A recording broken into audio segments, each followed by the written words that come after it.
Now with what to do about the flu in school, Alabama has declared a state of public health emergency, and classes are closed in North Carolina and Idaho as the virus spreads.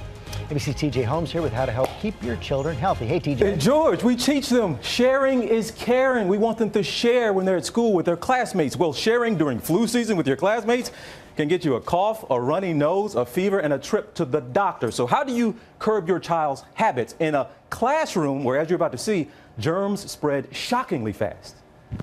Flu season is hitting hard, and children are some of the most vulnerable. They have shut down all classes for the next 2 days. We now know 45 people have died this season, including a 1-year-old baby. I really don't want my kids to get the flu.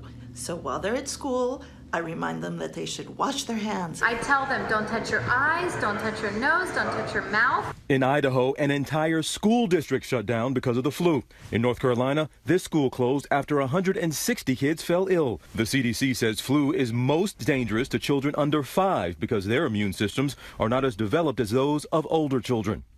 So what if one of your child's classmates is sick? How quickly is that virus likely to spread in class? Well, in 2014, our Paula Ferris tested just that with a group of New Jersey 4th graders. Good morning, Miss Paula. Using a harmless powder called Glow Germ. It spreads between people and on surfaces just like a virus would. A powder that we're going to put on your hands. You can't usually see it, only under ultraviolet light. And 1 hour after putting the powder on just 2 students, it spread to every single child in that classroom. Ooh, right here. Oh my God. Look at that. We brought in family doctor Mike Vashovsky to take a closer look, and he says all that spread could be due to sharing.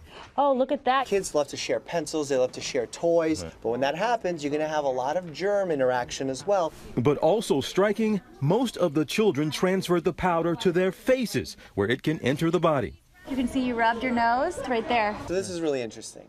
Dr. Mike reminds us the flu doesn't just spread by touch, it travels by air too. You're also not accounting for the amount of germs that are coming out from their mouth when the kids are talking, when the kids are sneezing on each other. So the first line of defense, yep, hand washing. But the key, make sure they know how. It's hard to get them to remember to do it in the first place. Yes. But then when they do it, what should they keep in mind to make sure their hands are clean? It's important they spend enough time doing it. And what's a song that every kid knows? Happy birthday. Yes. Sing it twice through, and that means you wash your hands long enough. And if you haven't, get those flu shots right away. Everybody 6 months of age of older needs to get a flu shot. If your child is 6 months of age to 8 years of age, and they're getting their first flu shot, they actually need 2 shots. 1 month apart. That's really important because the first one is really a primer for the second one to work. All right, so why is this washing of the hands such a big deal here? Because, folks, if your hands are just dirty, you might be okay and not get yourself sick. But what do we do all day? We touch our faces all day. Take a look at this. This was one of our co-workers at a meeting. In the matter of that meeting, we clocked him, and he touched his face some 44 times. He didn't know that he was being filmed. He had no idea, huh? He had no idea he was doing this, had no idea. So he does it that much. And Dr. Ashton can tell you, it's not just, right? We tell kids, don't put your hands in your mouth. Right? It's not just that. You rub your eyes, your nose, He's and in they trouble. can get sick. Wow. Yeah. They do their nose all the time. Yes, they do. And Jen, we are getting a lot of questions coming in on this. First, a viewer on Facebook sent us this one. He says, our family didn't get the flu vaccine. My 8-year-old has the flu.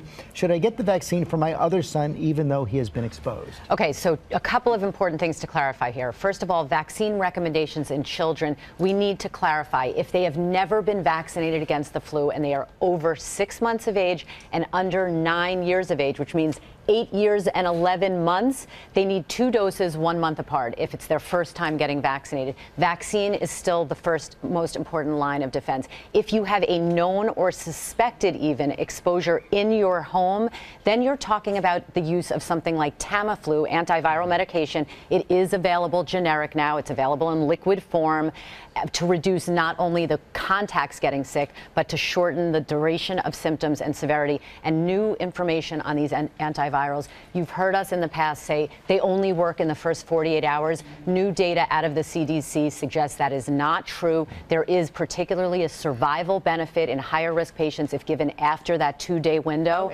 So treatment should not be withheld just because you're at 49 hours. Okay. Got it. And we have another question from Tanya on Twitter. She asks, I have my children take multivitamins daily. Does this help keep them any healthier?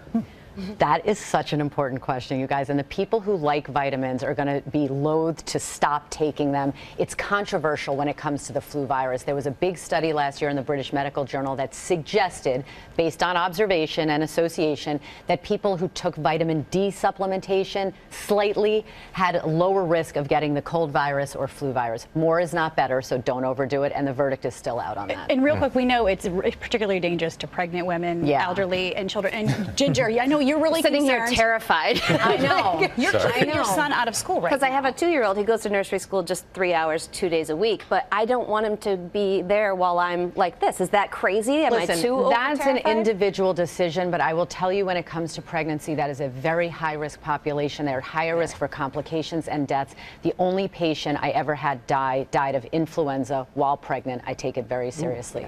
I'll make a house call. Well, Okay, so I'm keeping him out. My goodness gracious, don't you scare me. It's not even my child. Go wash your hands. Doc, thank you. That's very helpful. Really appreciate that. Hi, everyone. George Stephanopoulos here. Thanks for checking out the ABC News YouTube channel. If you'd like to get more videos, show highlights, and watch live event coverage, click on the right over here to subscribe to our channel. And don't forget to download the ABC News app for breaking news alerts. Thanks for watching.